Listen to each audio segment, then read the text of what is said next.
1, 2, 3.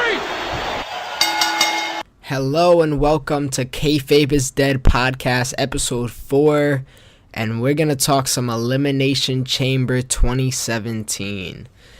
Man, well, I don't want to say I was caught off guard by this, but it was a damn good show. You'll hear my thoughts further on, but it was for sure a damn good show. And I had pretty solid expectations going into it. Like, I was excited for it, and I was excited for the whole weekend. We had the UFC 208 card that, I mean, if you hear the MMA podcast, you heard our pre-thoughts, and we were hopeful of that, but that kind of didn't pan out. But thank God this came through, and it really made my Sunday a lot better. As soon as it ended, I wanted to talk about it, and unfortunately I couldn't because I had an 8 a.m. the next day. Of course, that 8 a.m. got canceled due to weather purposes, and so I woke up this morning, got all ready to find out, check my email that it was canceled. So right then and there, I'm like, all right, should I go to bed, get another hour of sleep, or should I talk about this Elimination Chamber? And it was really dwindling in my mind, and I didn't know what to choose, but eventually I was like, all right, you know what, I should get some sleep, and I'll just do it when I get home. So I am home, and I am ready to talk about this Elimination Chamber. So let's start it off. In the pre-show, it started with the Mojo Rawley Kurt Hawkins match that they basically threw together. And no surprise, Mojo won. They actually got some time, though, and they put on a pretty decently solid match. I mean, nothing I'm going to recommend and tell you guys to go out your way and see right now, but it was a pretty decent match, and it just shows you that, like, you know, them bringing Kurt Hawkins and not doing absolutely anything with him might be a mistake, because he's a pretty solid ring performer, and Mojo Rawley, he still could have used more time in NXT, but he's pretty solid himself. You know, he's coming off of this big push due to the fact that Zack Ryder's injured, unfortunately, but no surprise, Mojo won. Not going to waste too much time on that one. We started the main card off, the main card that started at 8 with Mickie James versus Becky Lynch. Surprising to start this off with it, but I mean, with 3 women matches, I understand you don't want to have multiple women matches back to back, because you know they could get drawn out a little bit too much. But you know, Mickie James versus Becky Lynch built off of the feud that Mickie James is kind of shunned at Becky Lynch because she didn't credit Mickie for being the real women's revolution and the real divas revolution, where Alexa Bliss gave Mickie her credit. So she felt like all right, you're ungrateful to Becky Lynch. So she came to show her, you know, she was the whole La Luchadora, and screwed up Becky Lynch's title shot multiple times. And it ended in the culmination of the steel cage match when the women main evented SmackDown. And eventually La Luchadora was unmasked, and we found out it was Mickie James, and so the feud begins. The match was pretty solid. It dragged a little too much for me. I felt like it could have used 2 less minutes, 3 less minutes. Nothing crazy. I had Mickie James going into the match because I expected Mickie James to, you know, get her first real pinfall victory and her first pay-per-view back. It didn't work like that, but she didn't tap out, she didn't submit, and she didn't get pinned off of any type of move. She got pinned off of a jackknife cover, really solid jackknife cover by Becky Lynch, and that's what it is. It was almost like, you know, Becky just got away with one. Solid match once again, but no big spots to talk about. I'm just going to breeze through this one. I just want to make a little remark. I keep saying solid match, and it's kind of saying a lot. I wrote in my notes here because, you know, a solid woman match back then was, you know, back then as in 5-6 years ago, was given 5 minutes of time, and you know, you know how women matches were back then, and that was considered a solid women's match. So for this to be, you know, it was a really good match if you're talking about their standards, but for this to be a solid match now, you know, only okay, that's saying a lot in women's wrestling truly progressing. So big shout out to WWE for finally getting their act right, do the divas out the way, and now we're talking about women wrestling, because women are part of my favorite things in wrestling, and that's not just because looks, even though my girl loves to tell me I only like Sasha Banks because she's bad. No, I like her because she could wrestle her ass off, and I think I like Charlotte more, so I don't think Charlotte's better looking than Sasha. Sorry, babe. But next match, we had these Carmella segments in between, after every women's matches, in between the segments, the next programs.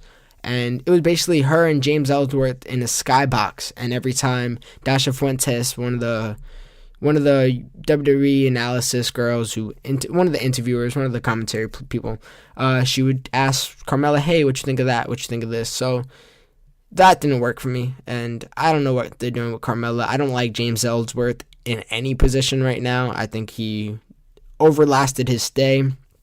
I just wanted to give my thoughts on that real quick. Next, we got Dolph versus Kalisto and Apollo Crews in a 2-on-1 handicap match. So, I definitely was giving Dolph the win coming into this because I'm looking at it now, and it really was. I keep hearing backwards booking for this match because how you have the faces, the heel has to overcome the odds of faces being teamed up.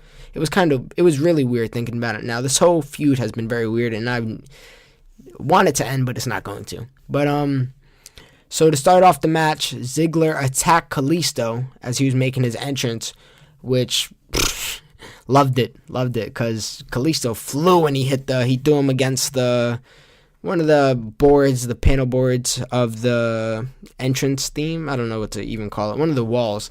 And you can see like the pixels, dying out. And so that was a real cool thing to see. And it looked great because Kalisto is a small guy and it worked really well. So neutrally, it was just a Apollo match versus Dolph Ziggler, and they put on a solid match, like always, like they should. I said as soon as Apollo and Ziggler happened on Smackdown that I was tight. It only lasted a minute, but this one, of course, didn't. So that was very good, and the match dragged on.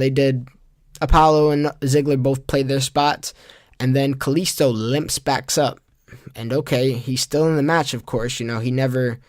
It's a 2-on-1 handicap match to begin with. It never got changed to a singles match. He limps back in, eventually gets the tag to Apollo Crews, and is right up. His limp is gone, and he's doing some lucha things. He's bouncing off the rope with his handstand, and he's jumping all over the place, and that took a little out of the match for me, and I'm not going to lie on that. And then he drawn him into an Apollo Crews' pop-up spinning powerbomb thing that he does, and Apollo Crews and Kalisto win. Why? I don't know. I mean, it makes sense. It makes them look, I guess, strong, because you'll look really weak if you lose with two people. I don't understand. What I took out of this, I'm trying to always be the glass half full kind of guy. It was a good match. I liked the match, but Apollo and Kalisto would be a pretty solid tag team.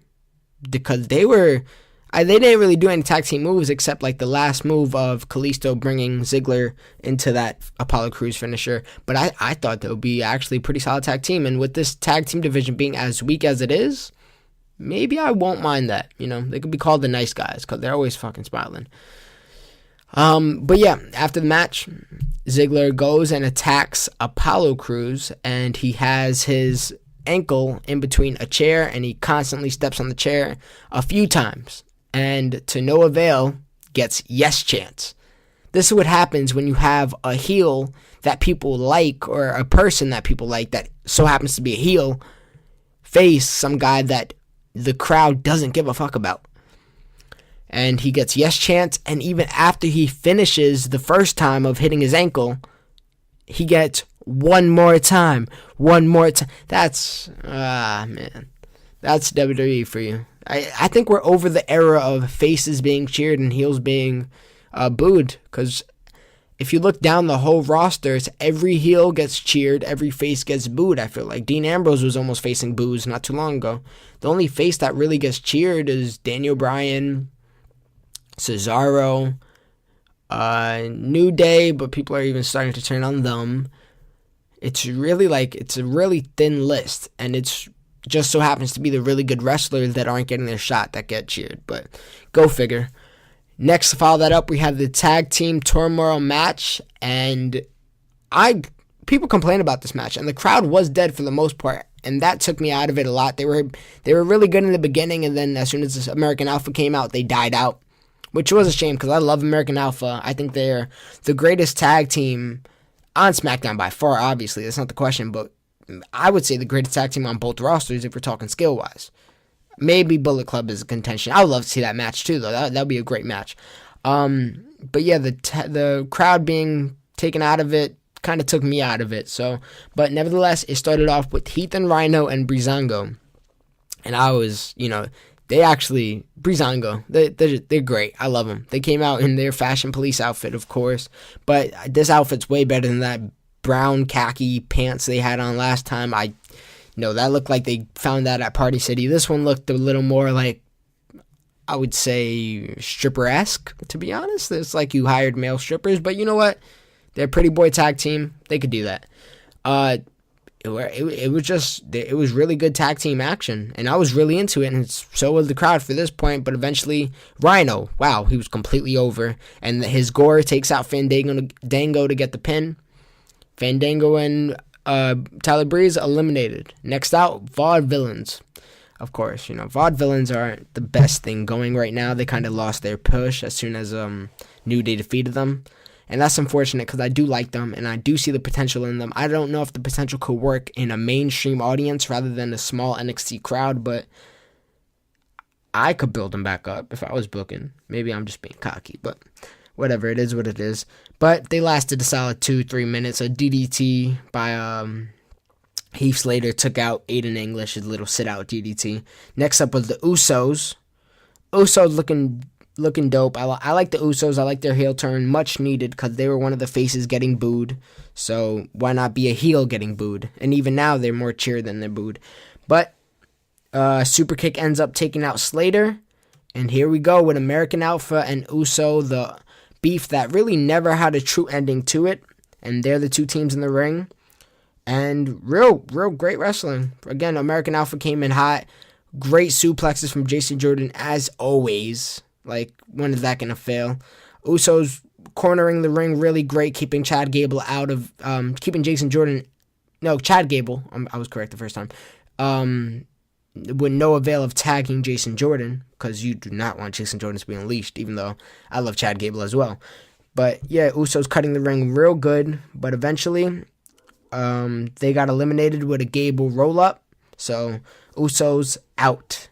But after the match, the heel that they are, they go and they attack American Alpha, and they leave them really basically dead in the ring. So here I am like, all right, I didn't get the Mickie James, Becky Lynch match right. I didn't get the 2-on-1 handicap match right.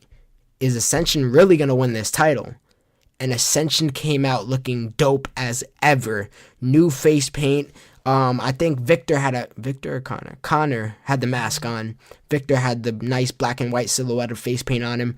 They look like monsters. They ditched the whole Road Warriors gimmick, and they look like complete badasses. I'm stumbling on my words trying to hype these people up. They look great, and I really thought they were going to win the title. But again, in my head, I knew that this is the build-up to Mania, which led back to my predictions where I said I don't like the position of Elimination Chamber because some of these people aren't going to be champions going into the WrestleMania, the biggest stage of all time. So I knew they were not going to have Ascension head into WrestleMania as champions. So that kind of made my, not expectations, but made my, I don't know how to even put it, just it kind of ruined it for me because I knew that Jason Jordan and Chad Gable, as soon as they kicked out, that they were going to get the victory. But nevertheless, put on a great performance, and it showed that Ascension can be a badass and can be built back up. I would have been satisfied with them winning, but I wrote down if it wasn't Mania season. And my friend hit me up and was like, yo, that was bullshit. Ascension should have won because, we're fans of Ascension from NXT. But Ascension just took a whole bunch of losses for the past year. One win that they got on SmackDown doesn't validate them as a champion in general. So I think it was the right decision getting Jason Jordan and Chad Gable to win. I think it could have done maybe by a roll-up again, but maybe you don't want to do 2 roll-ups with your champion. Makes them look a little weak. So anyways, good win as is. They could have figured out some way to make Ascension look a little more stronger, but still, even in Talking Smack, they hyped up Ascension, said they're looking great, so I think a push is on the way for them, for sure. 1 hour in, no complaints. I thought American Alpha had their best match probably since they won the championship on the main roster. Best match probably in general on the main roster that they ever had, to me, in my opinion. I thought this match was great to me, but a lot of people did complain, so if you have your complaints, let me know down below. Maybe I could reason with you. 1 hour in, no complaints. And then, of course, Nikki Bella versus Natalya. Now, you guys know how I feel about this if you heard my predictions podcast. I think everybody feels the same way. We're tired of this, and we know it's drawing over the line most of the time, and I wasn't feeling this feud at all. And the promo package itself brought me back bad memories. It was like, God damn, you want to remind me of this? Because this was the worst thing about SmackDown for the past 2 months. Whatever, let's give it a try. You know, you can't go into these matches already out of it. You got to let the match take you out of it, if it could. In the beginning, Nikki Bella and Natalya go off, the bell rings, and basically it was Nikki Bella proving she could wrestle with Natalya. Because, you know, this whole Natalya thing was, you can't wrestle with me. You're not the better wrestler. You got everywhere through John, and John doesn't even love you, blah, blah. You know, that whole drama shit. But Nikki Bella proved that she could wrestle with Natalya, putting her in different submissions and different locks, and actually showing some mat skill, and it caught Natalya by surprise.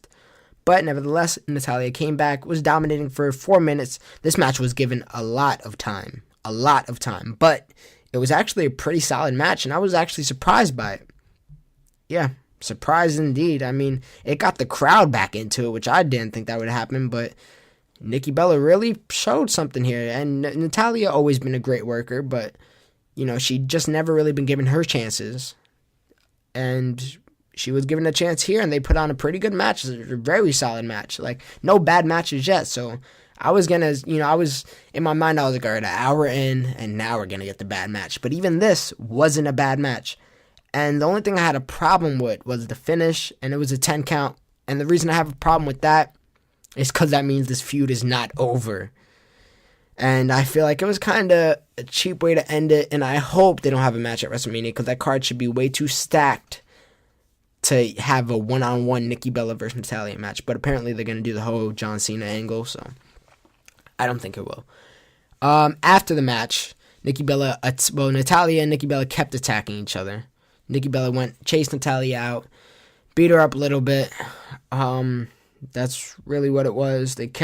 It's not over. Even they went backstage, and there was even a brawl there while I think Natalya was getting interviewed. It was Nikki. It was definitely Nikki. She was getting interviewed, and Natalya attacked her again.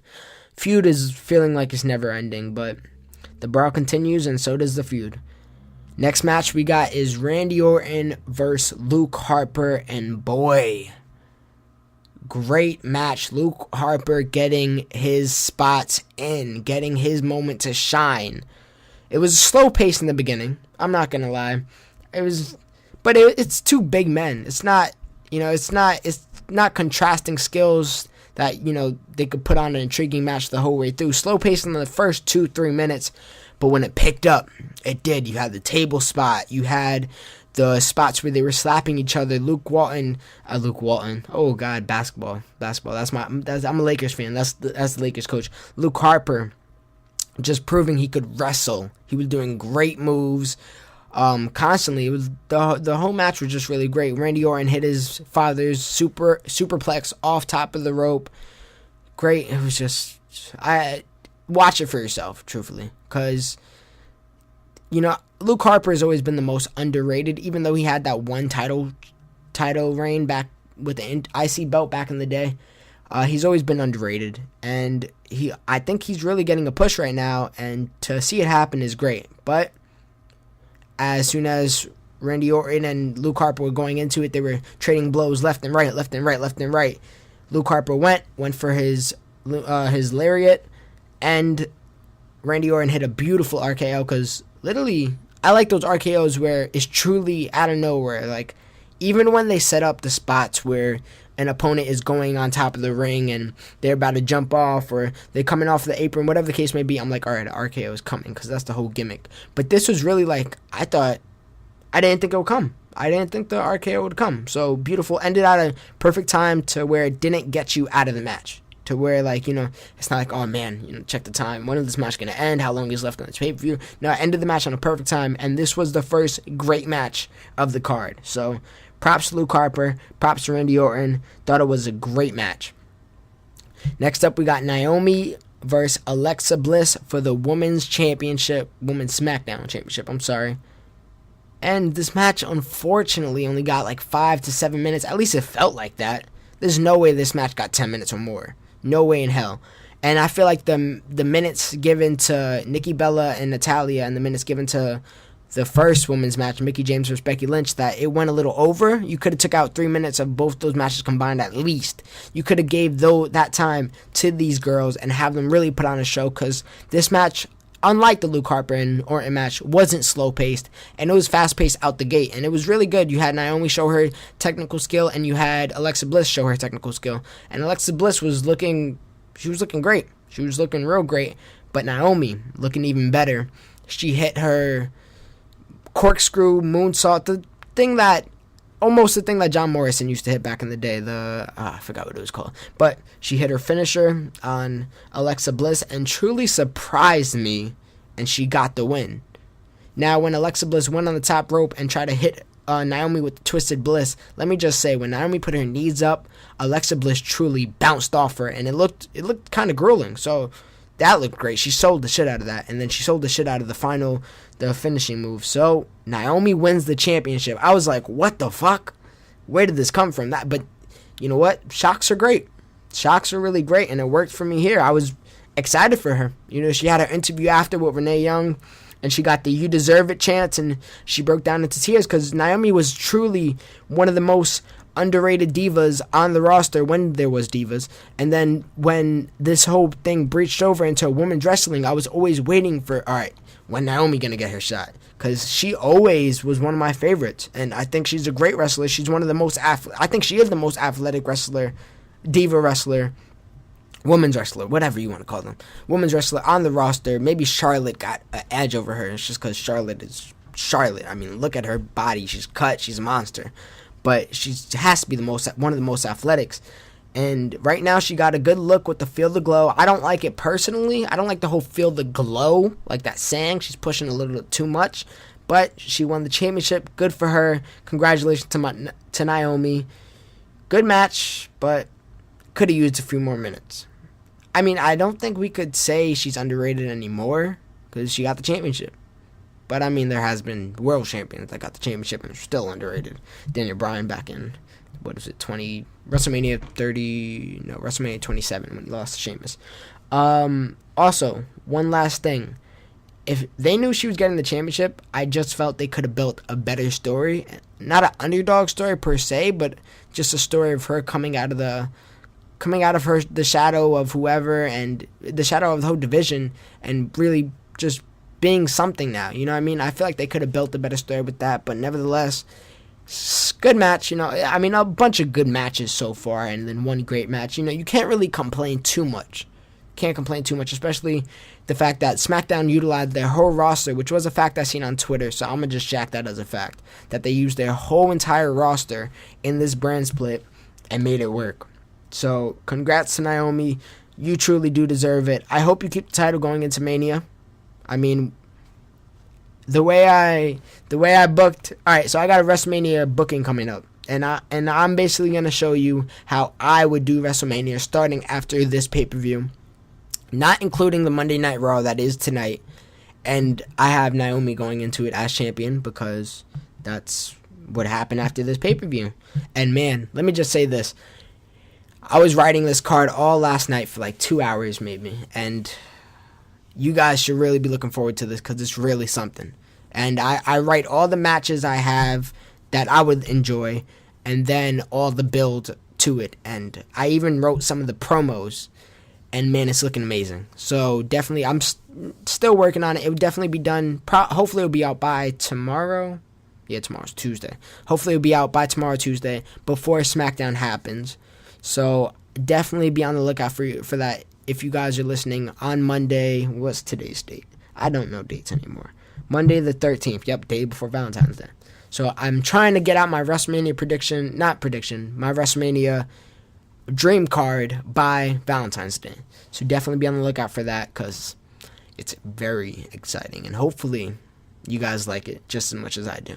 Now off to the Elimination Chamber match, the main event of the night.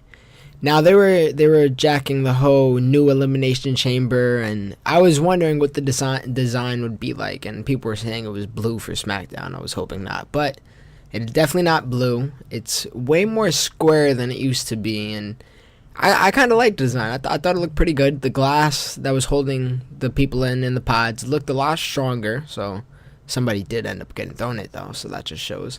But it was definitely it looked more like, I want to say, accessible chamber than what it usually was. So I definitely liked it. Only thing I didn't like is the steel floor. The floor that used to be steel, it looks like that it's basically just a black mat now. So that kind of takes you away from the whole pain aspect of the Elimination Chamber. But that's just a nitpicking, I guess. But to start off the match, we had John Cena and AJ Styles, the rivalry that nobody wants to end. And they had the dueling AJ Styles, Let's Go Cena chant to start it off. And it still gives me goosebumps thinking of their match back in Royal Rumble and SummerSlam. So props to them. That rivalry doesn't need to end. I feel like it should have concluded at Mania with Styles getting the last win. But I don't think that's the direction they're heading to. But there's a whole bunch of highlights from the match, so I'm going to just list off a few that I had listed. A few as in a whole bunch, because it was filled. It was a great match. We had Cena and Styles climbing on top, and then Cena taking the fall on the way down. Styles going over to on top of the pods, and Ambrose met him on top, and then Bray Wyatt met him all, and it was just amazing. It led to a great spot where Wyatt had AJ Styles by the neck, and Dean Ambrose did like a power bomb, and AJ Styles ended up flying. And it was just a great spot. Got a either a holy shit or this is awesome chant from the crowd. Really great. The order that everybody came out, by the way, let me get that out of the way first, was obviously John Cena Styles first started off. Then we had Dean Ambrose, Bray Wyatt, Baron Corbin, and The Miz coming out last. So just keep that in mind. After that big Wyatt suplex that I just mentioned, Corbin came out looking like an absolute monster, clearing the whole ring. I thought, he's been built great so far. I thought he was going to eliminate 2-3 people. Didn't eliminate anybody. Surprising, but the way they eliminated him, I did like, and what happened after, I did like. So, after Corbin cleared the whole ring, he did hit John Cena at End of Days, and Cena rolled out the ring, so he couldn't get the pin. When has the whole you can't pin outside thing happened? Because I know it wasn't like that in the beginning of the Elimination Chamber days, and then like 06, 07, they transitioned to you can pin outside. Then I'm still confused if you can or not. I know in the game itself, WWE 2K, everything, like all the WWE games, you can pin outside. So can you or can you not? I don't know. They got to be more clear on those rules, because I'm still confused, and I've seen damn near every Elimination Chamber. It's like they choose when to and when not to use that rule. But nevertheless, we had Corbin look like a monster, and then Miz came out. The whole Corbin and Miz feud been heating up, which is weird. It's a feud between two heels, and basically Corbin been shutting off Miz because Miz just talked too much, and Corbin rather just wrestle, and he'll rather actually fight. So as soon as Miz comes out, you see the look on his face, and the light is just shining on him, and it's just he shook. He doesn't want to go in the ring after Corbin cleared it all, and it's just Corbin standing left. But Dean Ambrose goes from behind and rolls up Corbin, and 1, 2, 3. Corbin's day was done. He was the first elimination of the night, and surprising, but you know what? Surprises are good, especially in an Elimination Chamber match. You got to spice it up in some type of way. But Corbin was not happy with that by any means. He ended up absolutely mauling Ambrose, hit him with the End of Days inside the ring. He thrown him all over the steel. He looked great. He continued to look like a monster. And Ambrose he was lying helpless in the ring, and Miz finally got out of the pod to pin him, and Miz came out looking great. He came out looking great. I mean, he is, the coward heel that he is. But after that, after you pin Ambrose, he had Wyatt, Cena, Styles in the corner. He kept doing the Daniel Bryan drop kicks. And then he he was just completely clearing the ring as well. He got his big spot, and great for him, because Miz is one of the best characters out right now, so good for him. But Cena did eliminate him, leaving it Cena, Styles, and Wyatt as the final three. And then here it is, Cena and Styles going at it one last time. And it almost reminded me of the Royal Rumble and SummerSlam. And it was just, I again don't want this rivalry to end. They were putting on a hell of a show, and Styles hit the Styles Clash on Cena, and Cena broke out. And here I am. Why are you breaking out of the most protected, should be the most protected, one of the best finishers of all time in my opinion, because I followed AJ Styles throughout the TNA and throughout New Japan, and it should be the most protected finisher.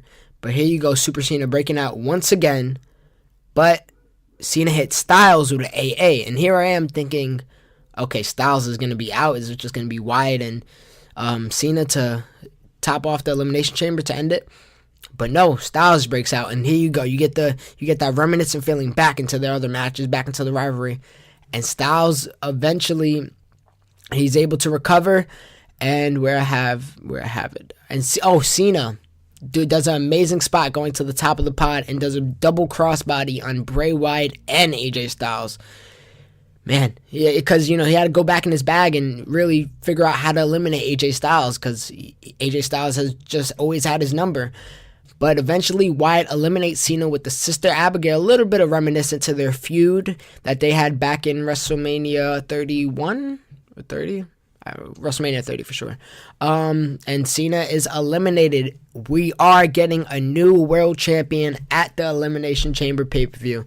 Not like we already knew, but so Wyatt and AJ are the last two men left, and they go at it. This is a feud that, looking at it now, I would love to see. It's just going to be a little tricky between Wyatt and AJ because they're both heels right now. One of them would have to turn, but the fans don't care, because once again, the heels are the most loved people in WWE. They're cheered the most. So Wyatt and AJ put on a hell of a show. Fans weren't complaining with neither. Phenomenal forearm lead to Sister Abigail, and you got it. Wyatt is champion. You got Bray Wyatt, the Eater of Worlds, the WWE World Heavyweight Champion, the champion that I would say is the most prestigious out of the two brands, and is held by Bray Wyatt. I mean, we all knew it was coming, but even the most expected things feel nice in this case, because it's a breath of fresh air, man. Everybody doubted him. Nobody ever thought he was going to get this world championship shot.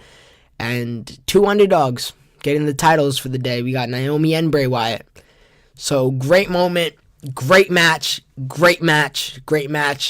Match of the year contender so far. I like this better than any match on the Royal Rumble card, and that's including the Cena and Styles. Just because Cena got the victory. I think that belongs to AJ. But the right winner won. The match was phenomenal, I would say. I mean, as I did my Elimination Chamber predictions, I told you guys that I was rewatching all the Elimination Chamber matches, and I think I got this one number one on the list. Maybe I'm stuck in the moment. I don't know, but this was a great match. This was a phenomenal match, and everything, the storytelling, every storytelling aspect of this whole match, the Miz and Corbin, that's gonna go somewhere farther, and SmackDown has the ability to portray that and make that great. Cena and AJ Styles, that really never ended. Dean Ambrose and Corbin, that was built in this, all these little things are adding up, and it's looking great. And SmackDown once again gets another victory for me in this win column over Raw, because I thought this was absolutely a great pay-per-view, and once again, they used all their possible talent, which is ridiculous, because they only have a few people on their roster. I was looking at the roster, trying to get my WrestleMania card going, and it's not too many options I have. So the fact that they were able to pull this off, congrats to SmackDown, congrats to WWE. They wrote a great show, they made a great show. Wyatt put on a hell of a performance. Everybody in the Elimination Chamber put on a hell of a performance. It was great show, hands down, top to bottom. It was actually damn near flawless. I mean, you can't have every match be great, but you didn't have one bad match, so no complaints from me. Even the Mojo Rawley match, damn it, was okay. So, if I was to rate this pay-per-view, as soon as it ended, maybe my head was a little card in the moment and a little gassed up. I gave it a 9.5 out of 10, but it stuck with me a little more, and I realized it was just the last match that put me over so much. So I'm looking at an 8.5, 8.5, 9 out of 10 for this card. It was really, really a great show, and I'm so excited to tune into Smackdown tomorrow. Tomorrow, because today is Monday. So, what did you guys think? Let me know in the comment. Do you agree? What do you rate it? Do you think that Ascension should have won the tag team match? Do you think Naomi should have won her match? What do you agree on? What do you disagree? Let me know down below. You can find this podcast anywhere on SoundCloud, iTunes, and YouTube under the name AllOfTheAboveEnt. That's the whole brand account. Continue to support. Thank you guys so far. With all that being said, great show, great night, another Smackdown victory. Nothing more I could say. Really, nothing more I could say. It was a great 3 hours of my life, and talking smack on top was pretty solid as well. But yep. So I'm gonna end it up here. It's wrapped up. I'm out. Thank you guys.